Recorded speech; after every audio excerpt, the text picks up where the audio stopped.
Fala galera, tô aqui de madrugada, 4 da manhã. Vou começar a gravar a mentoria de vocês. Na verdade, vou gravar o simulado de vocês. Então, se eu falar baixinho, é porque. É porque. Ah, fui olhar se estava saindo a gravação. Mas tá gravando. Se eu falar baixinho, é porque Dona Ângela está dormindo aqui do lado e eu não quero acordá-la. Mas, como vocês precisam da resolução do simulado, vamos lá. Hoje eu vou começar respondendo o simulado de português. Na verdade, eu vou responder tudo para vocês. Lembrando que eu já dei uma olhada nos resultados de vocês e vi que português e raciocínio lógico nós tivemos uma baixa muito grande. Então, pensando nisso, foi que eu fiz. Eu pensei uma forma de resolver isso. Nós sabemos que português e raciocínio lógico, eles são as duas disciplinas que têm menor peso. Então, para algumas pessoas, seria interessante esquecer raciocínio lógico agora para esse concurso de dezembro. Mas aqueles que têm mais de 3 horas para estudar, eu recomendo que sigam as dicas que eu vou dar agora, que é, na verdade, que eu vou dar nas próximas semanas, que é seguir o plano que eu estou fazendo para vocês aprenderem raciocínio lógico e português para essa prova de dezembro. O que é que eu vou fazer? Eu estou fazendo um levantamento de quais foram as principais questões que vocês se deram mal e as questões que mais caem e que eu tenho certeza que vão estar na prova, porque principalmente raciocínio lógico é batata, a gente já sabe qual é o assunto que vai cair. Em vez de, nos próximos simulados, a gente fazer, por exemplo, de português, todo o assunto, e em vez de fazer todo o assunto de raciocínio lógico, a gente vai trabalhar um tema durante a semana. Eu vou passar para vocês videoaulas daquele tema específico, e no dia do simulado, no domingo, vai ser apenas questões sobre aquele tema trabalhado na semana. Então aguardem. Já pedi para a Ângela procurar um professor de português no YouTube com aulas bonitinhas para a gente dar aquele tema da semana para vocês. Vou dar também os questionários, as questões para vocês treinarem, claro. E raciocínio lógico eu já escolhi.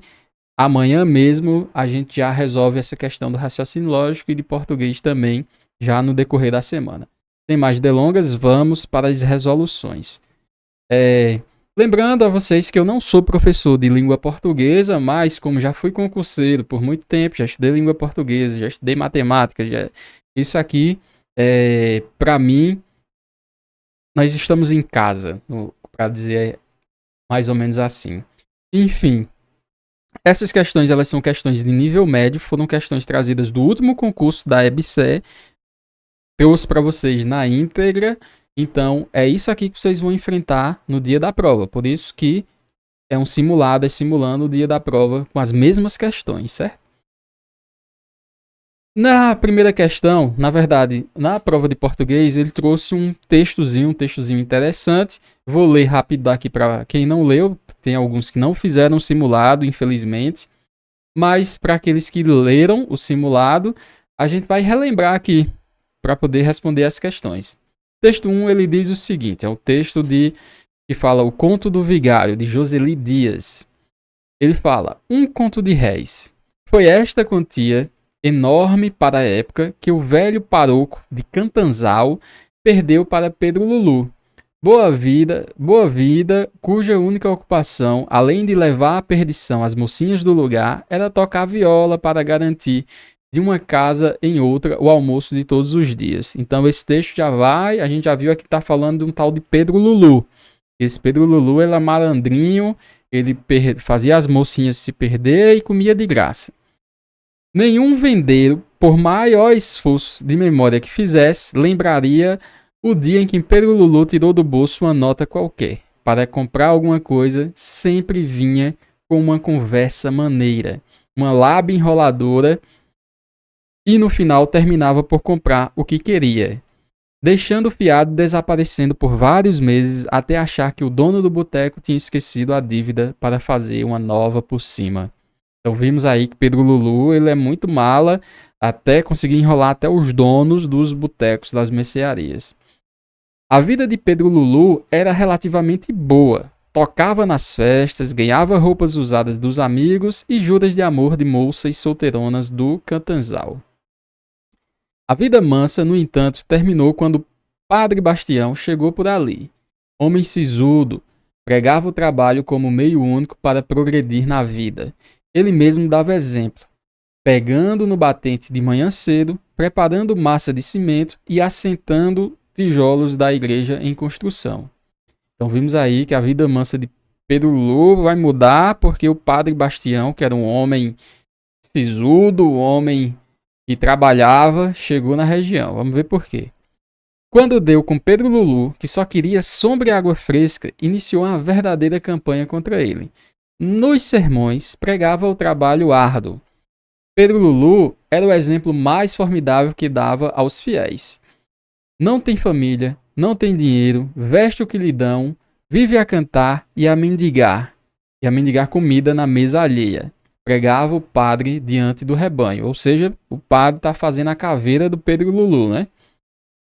Aos poucos, Pedro Lulu foi perdendo as amizades valiosas. Os almoços oferecidos foram escasseando. E até mesmo as rodas de cantoria era olhando de lado por alguns. Era olhado de lado por alguns. Isso tem que acabar, disse consigo. Ou seja, Pedro Lulu disse a si mesmo que essa história do padre estar acabando com a reputação dele tinha que acabar. Naquele dia foi até a igreja e postou-se diante do confessionário. Fingindo ser outra pessoa, pediu ao padre o mais absoluto segredo do que iria contar. Por quê? Porque havia prometido a um amigo que não faria o mesmo diante das maiores dificuldades, mas que vê-lo em tamanha necessidade tinha resolvido confessar-se, passando o segredo adiante. O padre, cujo único defeito era interessar-se pela vida alheia, ficou todo ouvidos. E foi assim que a misteriosa figura contou que Pedro Lulu era, na verdade, riquíssimo, mas que por uma aposta que fez, não podia usufruir de seus bens na capital, que somavam milhares de contos de réis. Então vimos aí que Pedro Lulu enganou o padre, inventou uma mentira, se fantasiou e foi contar ao padre que Pedro Lulu, ele próprio, no caso, fantasiado, era uma pessoa rica e que não poderia usar o dinheiro. Então, vamos para as perguntas. A primeira, ele vai dizer o seguinte: a leitura atenta do texto permite-nos classificá-lo como pertencente à tipologia narrativa.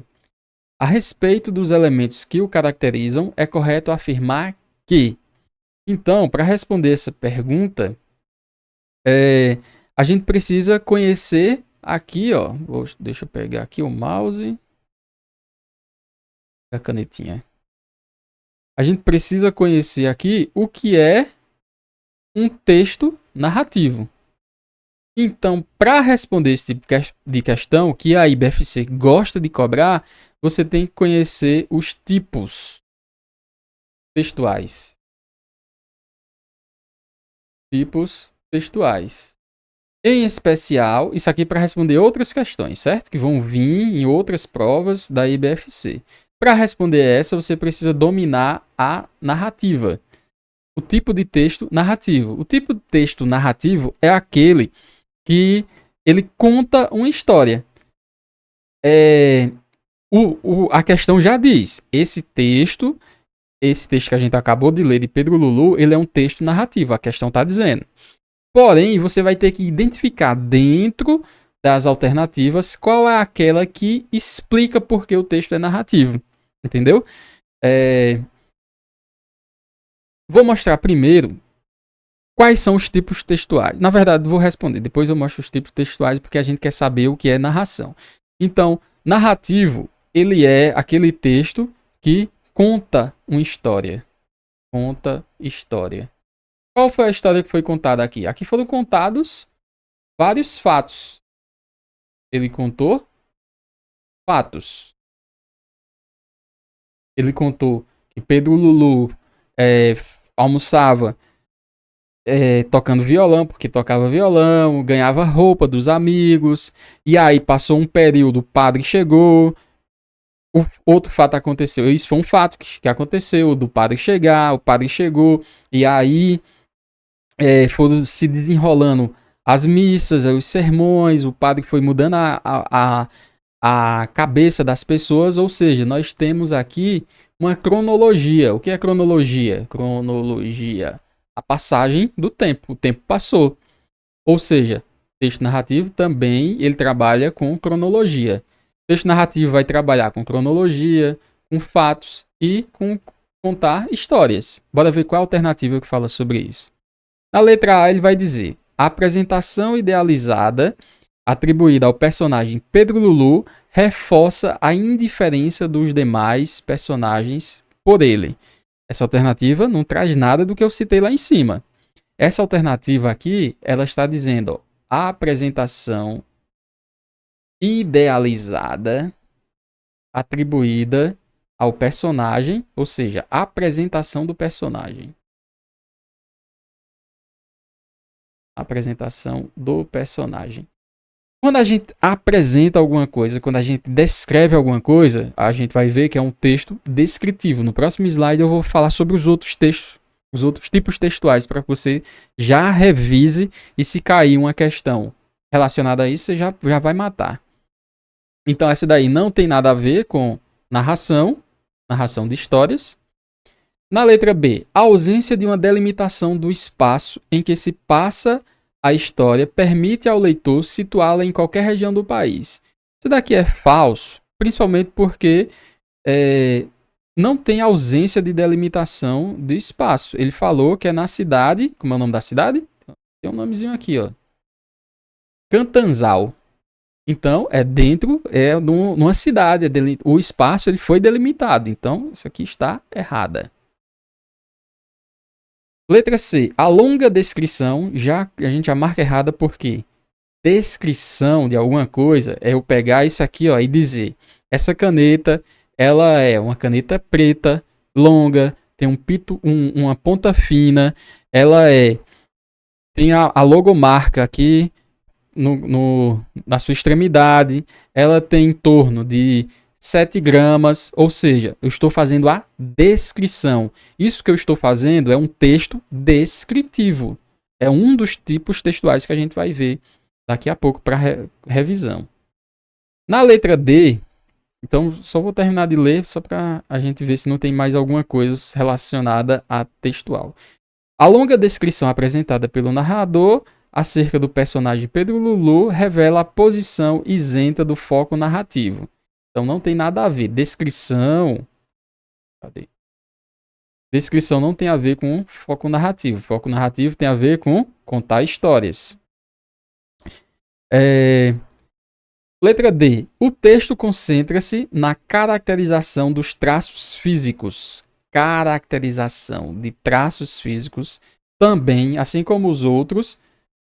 Caracterização de traços físicos ou descrição de traços físicos é a mesma coisa, ou seja, quando eu faço uma descrição de alguma coisa, eu estou fazendo um texto descritivo. Então, também está errado. E aí sobrou só a letra E. A situação, se sobrou ela é a certa, mas vamos ver se ela realmente está certa. A situação apresentada logo no início do texto revela um recorte temporal, ou seja, revela tempo, revela lá em cima, ó, cronologia. Um recorte temporal da história que ainda será explicado. História explicada, história contada. Conto de histórias. Aqui ele está falando o seguinte, que o texto começa assim, ó. Um conto de réis. Foi esta quantia enorme para a época que o velho paroco de Cantanzal perdeu para Pedro Lulu.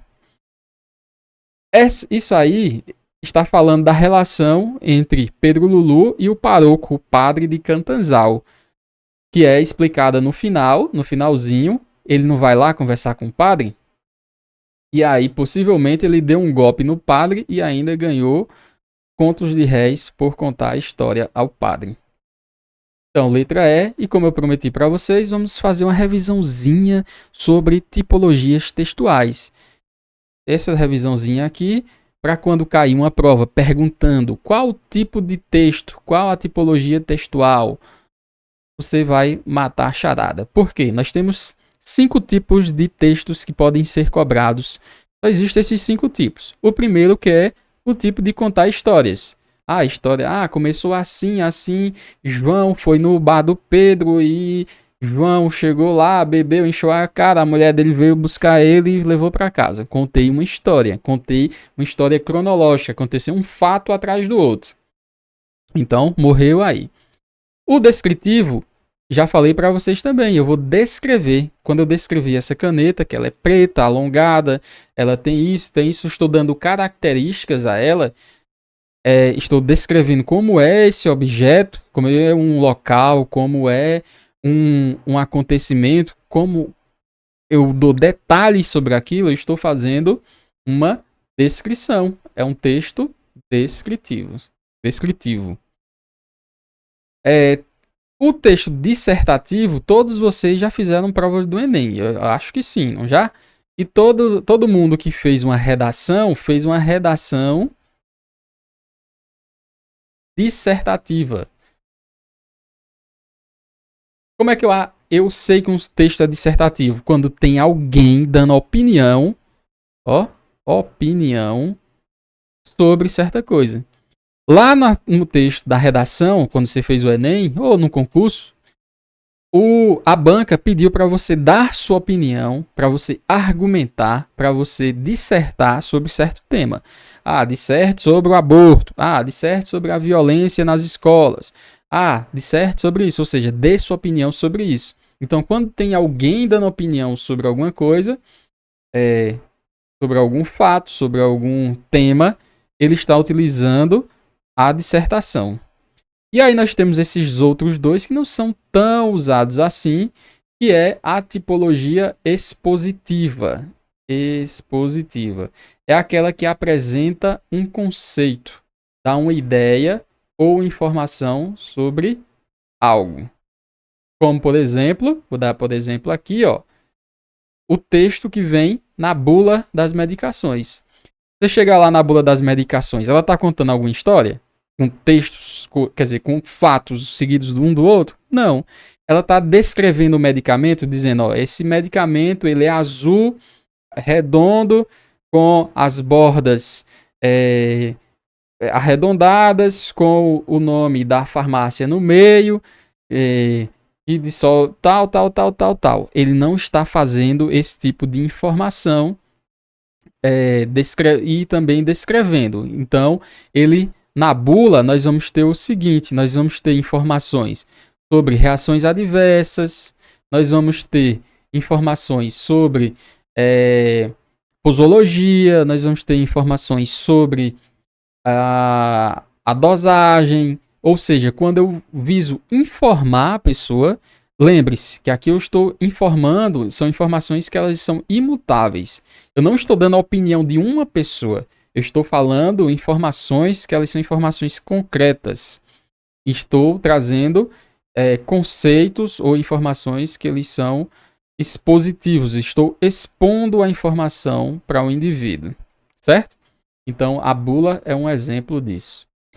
Já a tipologia injuntiva é quando você usa o texto para dar um passo a passo.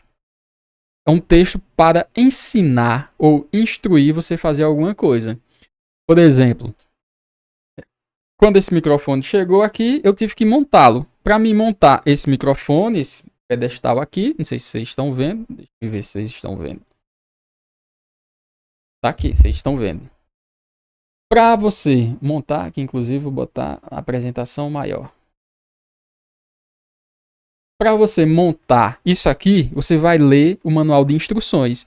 Os manuais de instruções, eles são exemplos, manuais de informações injuntivas, porque ele dá o passo a passo. Ele diz, coloque o microfone rosqueado no braço. Ele diz: aperte a presilha.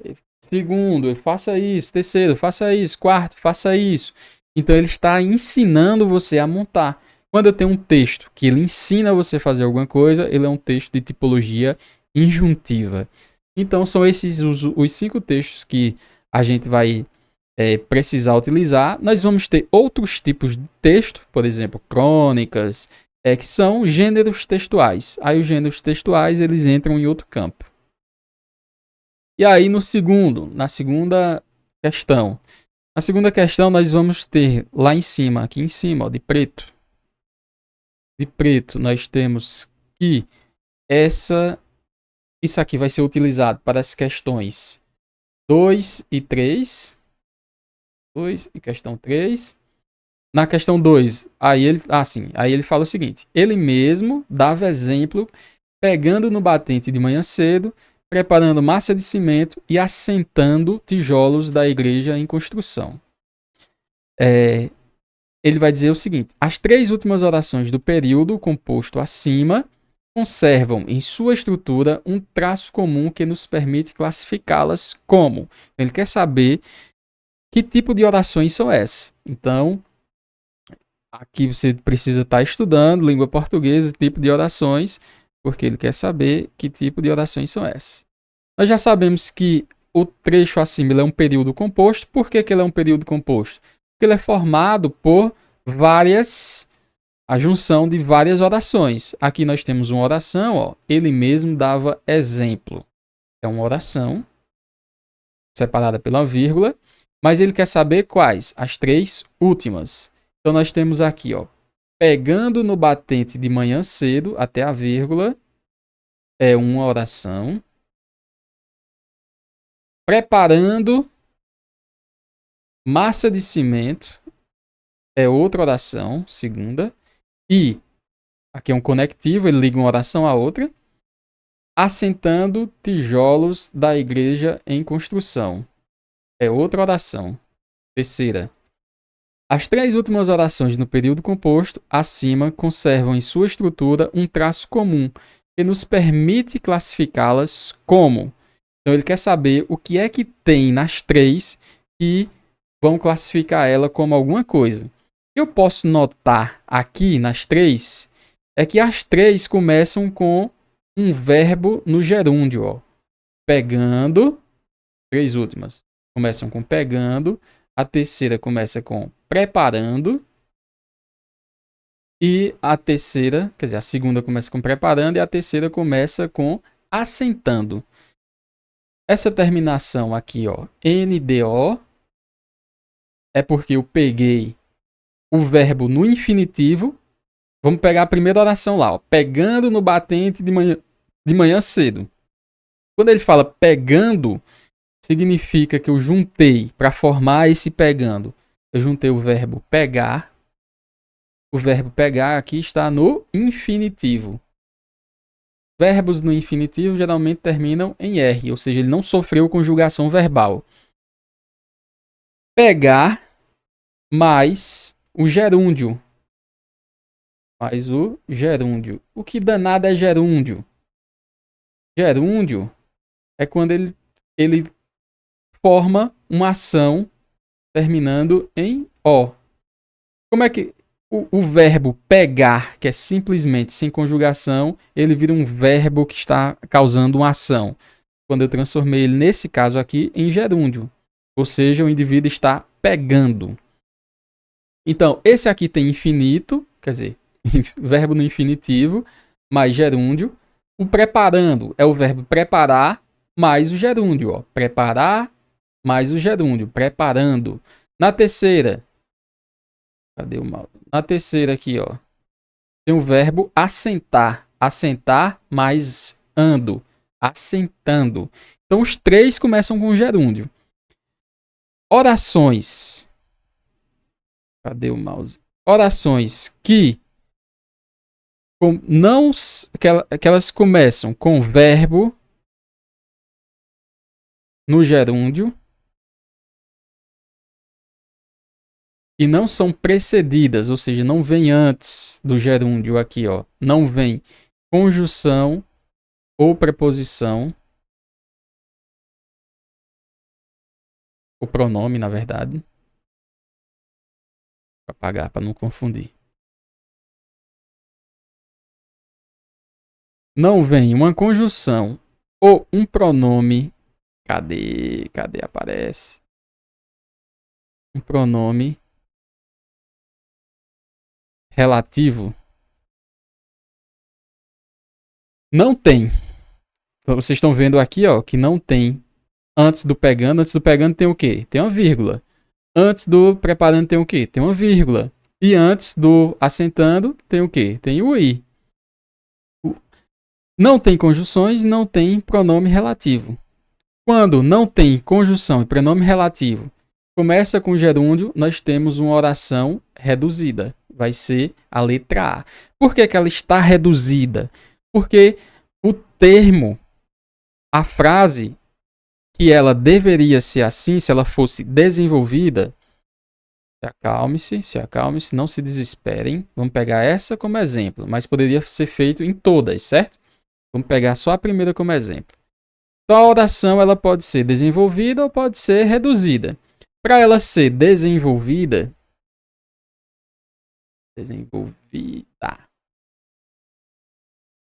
lembre-se que ela está reduzida. Por quê? Porque ela começa com gerúndio e não é precedida de conjunção. Eu vou pegar ali, ó, o pegando no batente de manhã cedo. Para me transformar ela, para ela não ser mais reduzida, como é que a frase teria que estar? A frase teria que estar assim, ó, lá do início agora. Ó. Ele mesmo dava exemplo. Porque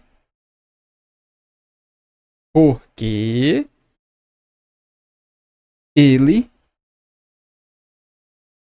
pegava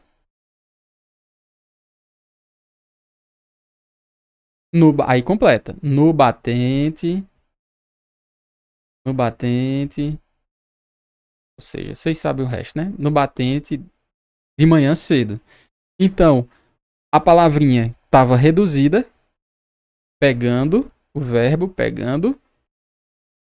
Eu desenvolvi ele para porque ele pegava. Então, em vez de ter uma oração completa desenvolvida, eu troquei apenas por um verbo no gerúndio e aí reduziu essa oração, ou seja, virou uma oração reduzida. Só para a gente relembrar, então, letra A, resposta correta. Só para a gente revisar aqui, a alternativa, quer dizer, a pergunta, a resposta, nós temos que a primeira frase, a primeira oração era pegando no batente de manhã cedo, preparando massa de cimento e assentando tijolos da igreja em construção. Podemos afirmar que todas são classificadas como orações reduzidas de gerúndio. E aí, só para relembrar, oração reduzida, ela tem que vir sem conjunção, como veio sem conjunção, ter o verbo no infinitivo mais o gerúndio. Ou gerúndio ou particípio. Particípio é o ado ou o ido. Então, aquele lá, vamos lá para a primeira oração. Poderia ter vindo, ó, pegado no batente de manhã cedo. Aqui seria particípio. Também seria uma oração reduzida. Preparado massa de cimento. Também seria uma oração reduzida, porque terminou em particípio. Assentado ou assentando ou assentado. Assentando é gerúndio, porque termina em NDO. Se tivesse terminado só em ADO, seria particípio. Também seria uma oração reduzida da letra A. E aí vamos para o terceiro. No terceiro, ele fala o seguinte: destaca-se na passagem o vocábulo mesmo, que cumpre um papel de reforço em relação ao pronome ele. Entendendo mesmo também como pronome, então ele já está dizendo que mesmo é um pronome. Deve-se classificar morfologicamente como. Então, para entender essa questão, na verdade, para fazer questões como essa, você teria que entender e estudar morfologia, que é uma das partes iniciais da gramática. Morfologia vai lhe pedir para você dizer se uma palavra ela é um adjetivo, se a palavra ela é um substantivo, se a palavra ela é um pronome, se ela é uma conjunção, se ela é isso ou aquilo. Então, é isso que cobra a morfologia. Então, quando vou só para as alternativas, por enquanto, certo? Essa questão aqui ela também não foi fácil, viu? Quais são os pronomes relativos? Isso aqui você tem que decorar a maioria deles. Você vai ter que pegar na sua gramática ou então pegar num site e botar lá quais são os pronomes relativos, quais são os indefinidos, quais são os pronomes demonstrativos, quais são os possessivos, quais são os interrogativos. Mas eu não sei todos, mas eu tenho uma ideia mais ou menos. Quais são os pronomes que são relativos? Aqueles que relacionam, geralmente, ó. É o que, o qual, quer dizer, quais. O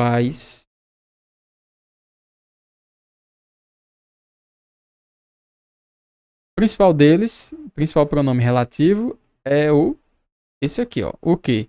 Inclusive, ele é um coringa na língua portuguesa. Ele pode ser vários e várias, morfologicamente, várias coisas. Nós temos ainda os artigos, quer dizer, os pronomes que são indefinidos. O principal deles nós podemos citar alguém. Por quê? Porque é alguém, não sei quem. Alguém, ninguém, todos, todas também.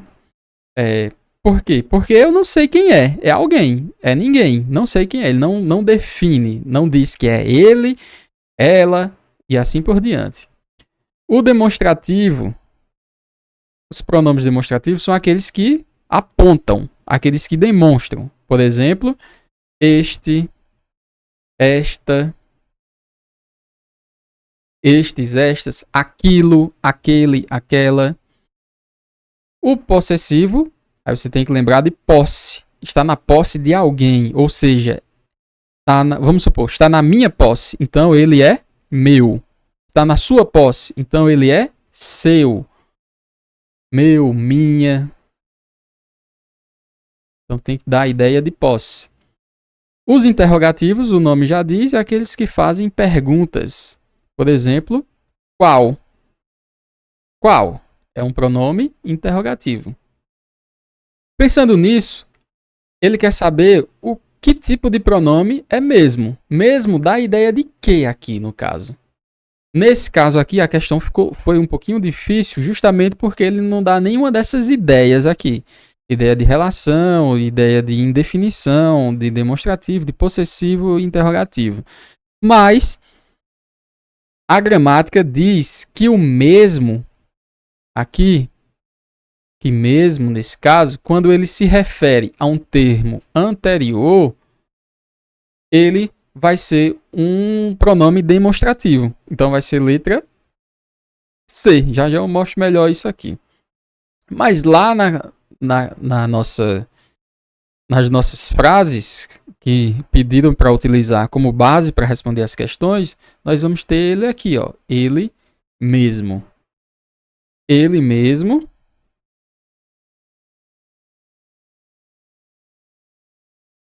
Ele mesmo dava o exemplo. Toda vida que o mesmo, então já aprende, já decora, toda vida que o mesmo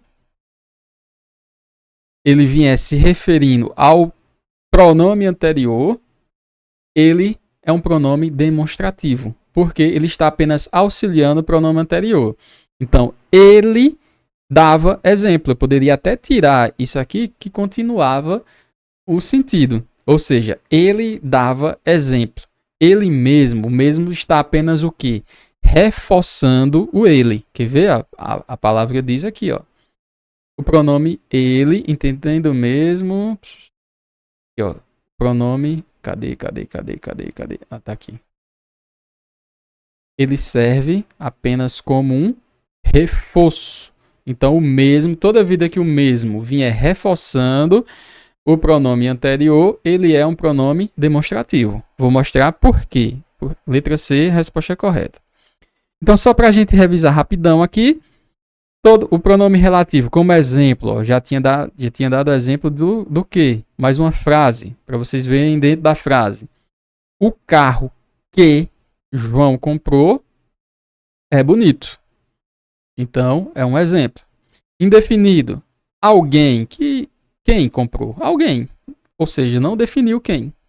Demonstrativo. Isto aqui é uma bagunça. Ele apontou. Isto aqui é uma bagunça. Aquilo ali é uma bagunça. Então, ele demonstrou, apontou. Possessivo. A minha casa é logo ali. Ou seja, meu. Tem posse. Interrogativo. Que animal é aquele? O que? Assumindo aqui, ó, interrogativo e lá em cima, relativo. Ou seja, o que pode ser várias coisas. Aqui, por exemplo, o que vai ser relativo quando eu puder trocar ele por o qual. Ou os quais, as quais. Ou o carro, o qual o João comprou. Então, se eu posso trocar por o qual, ele é relativo. Interrogativo. Aqui, quando ele pode ser trocado por qual. Qual animal é aquele? Ali lembre-se que tem o O, lá no outro lado de cima, do relativo. Certo? Então vamos ver a questão do mesmo. Os pronomes demonstrativos, eles são divididos em 3 tipos. 3 tipos. Eles são variáveis, são invariáveis ou eles são eventuais. Os variáveis são os mais fáceis, ó. Como eu falei, este, esta, estes, estas, esse, essa. Por que eles são chamados de variáveis? Porque eles variam em gênero e número. Que é o gênero? Esse aqui, ó, o masculino, e esse aqui, o feminino. Ou seja, este masculino, esta feminino. Como é que ele varia em número? Porque ele vira plural, ó. Estes, estas, estes. No singular, estas, estes ou estas com S, plural. Então ele variou. Por isso que é chamado de demonstrativo variável. Já existem os demonstrativos que são invariáveis. Nesse caso, nós temos o isto, o isso e o aquilo. Como exemplos. Por que eles são invariáveis? Isto, isso, aquilo. Porque o isto não existe feminino. Não existe ista ou istos. Nem issos, nem issas. Não existe variações. Não existe aquila. Vou pegar aquila. Não existe, só existe aquilo. E aí entra a resposta da nossa questão, que a banca foi safadinha e colocou os eventuais. Os eventuais, que eles são menos comuns, eles são, como o nome próprio já diz, eles aparecem eventualmente. Pronome demonstrativos eventuais. Esses pronomes, eles são pronomes que remetem a ideias anteriores. Na verdade, eles reforçam ideias anteriores. Poderia ter utilizado lá, em vez de ele mesmo ou ele mesma, poderia ter utilizado, por exemplo, ele próprio. Ele próprio, ela própria, ó, remete ao ele. Certo? Então foi daí que veio a questão. No quarto, de acordo com o texto, pode-se afirmar que a opinião de marcadores, quer dizer, de moradores, acerca de Pedro Lulu, então ele quer saber sobre a opinião dos moradores,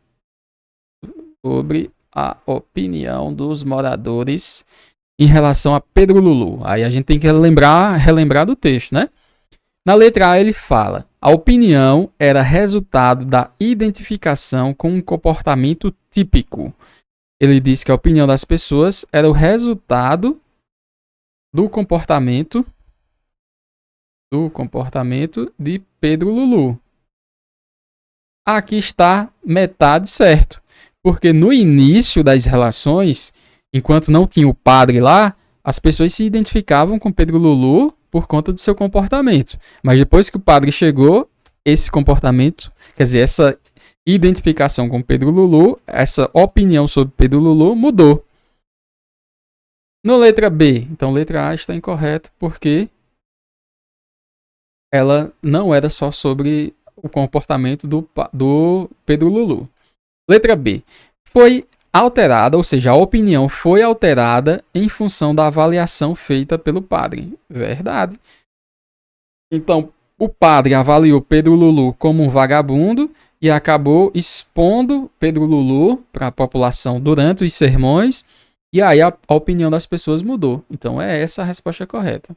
Vamos ver por que as outras estão incorretas. Letra C. Dependia da qualidade com que ele tocava a viola.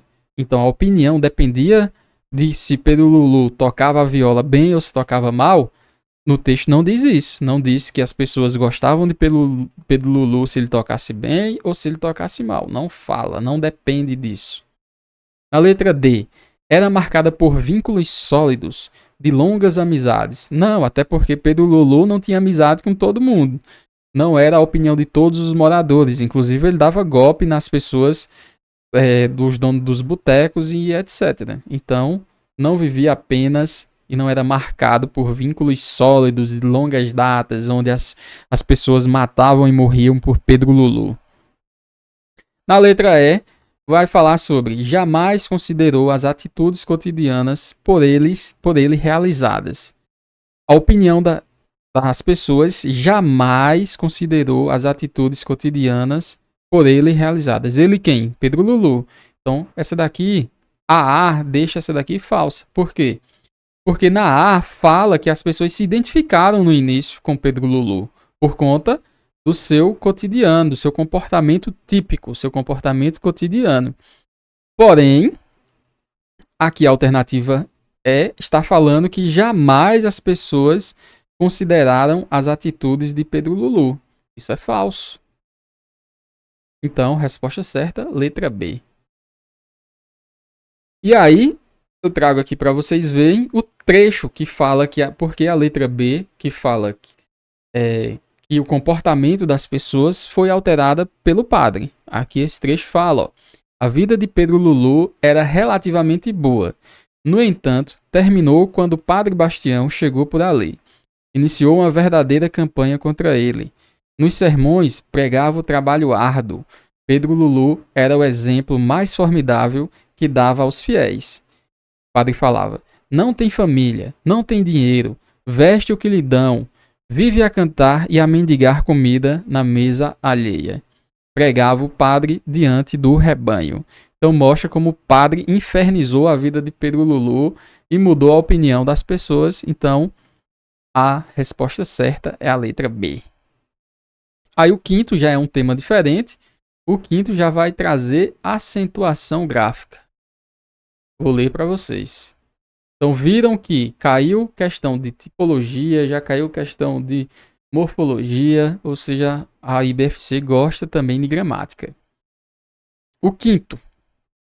O novo acordo gráfico, ortográfico da língua portuguesa alterou a acentuação de palavras, de algumas palavras. No entanto, a palavrinha reis conserva o acento que recebia em função do seu ditongo aberto. Dentre as palavras abaixo, assinale a que apresenta indevidamente o acento gráfico. Então, essa aqui é uma questão que você deveria dominar a acentuação gráfica. Para dominar essa questão em si, você precisa saber dos termos. O que é uma palavra oxítona? O que é uma palavra paroxítona? E o que é uma palavra proparoxítona?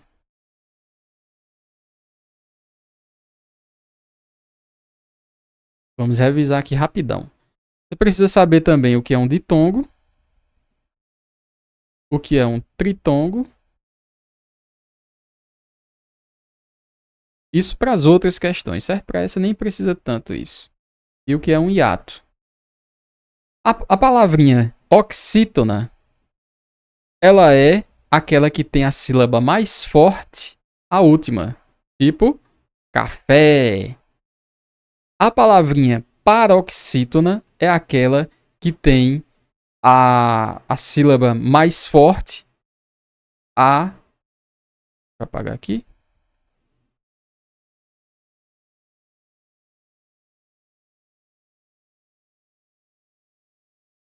A segunda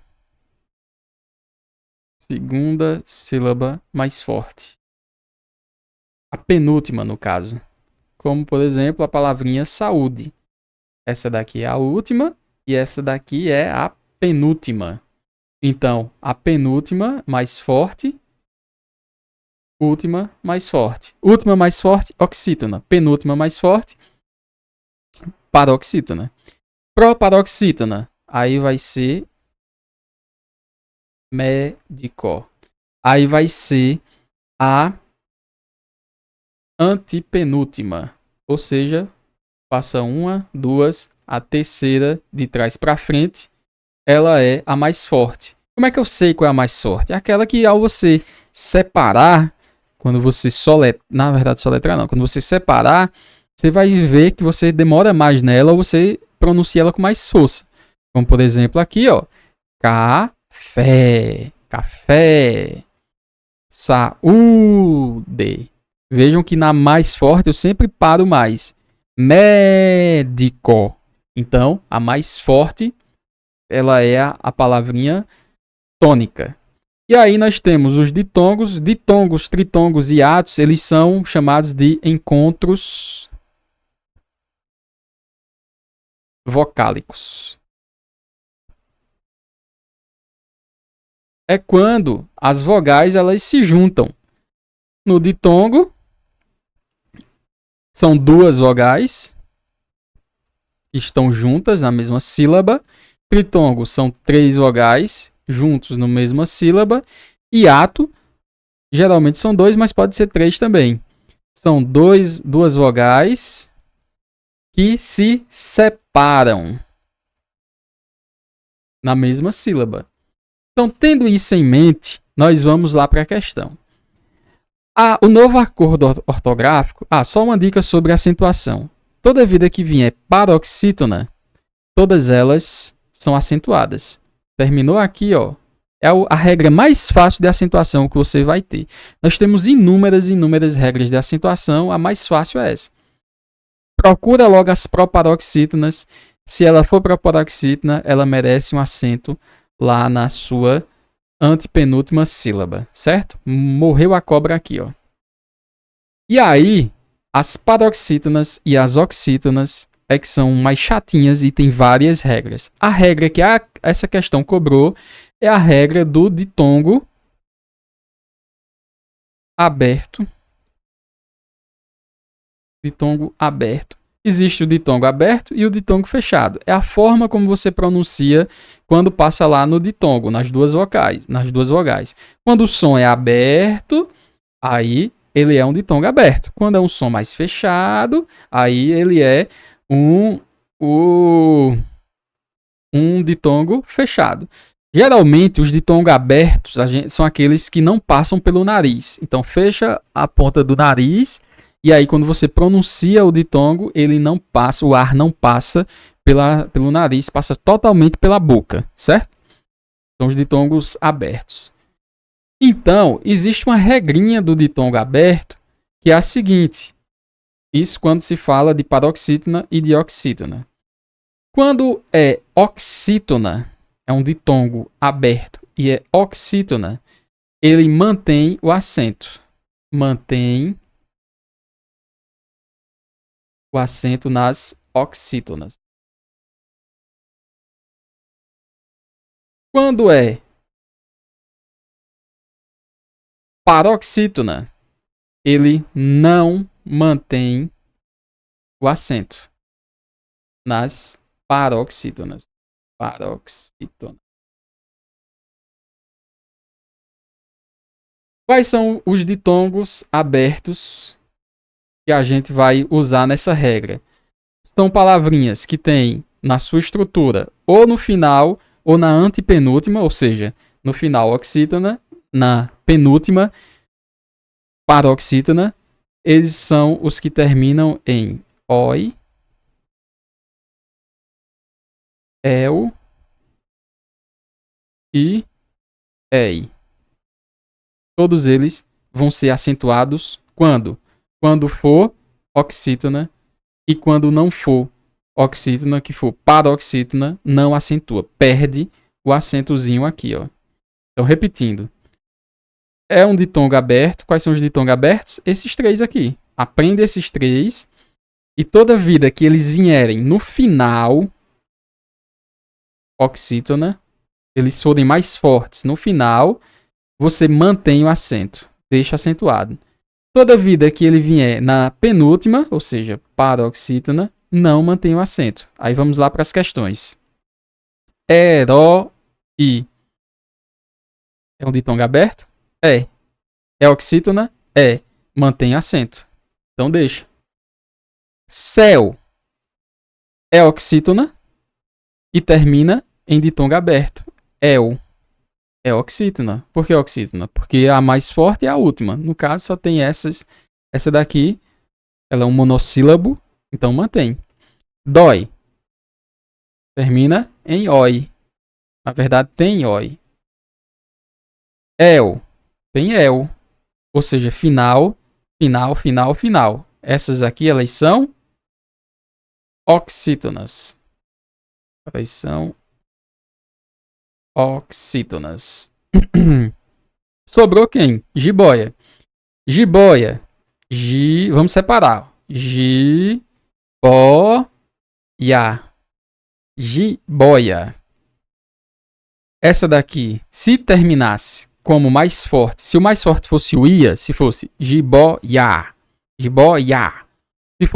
Se a gente pronunciasse jiboia e essa daqui fosse a mais forte, ela manteria o acento no i. Mas ela é uma paroxítona. Ela é uma paroxítona porque a penúltima é a mais forte. É penúltima e mais forte, então, na verdade, não é nem o i aqui, a separação. A separação é no a. Mas continua aqui, ó. Penúltima é o o. Penúltima é oi. Oi. Jiboia. Jiboia. Jiboia.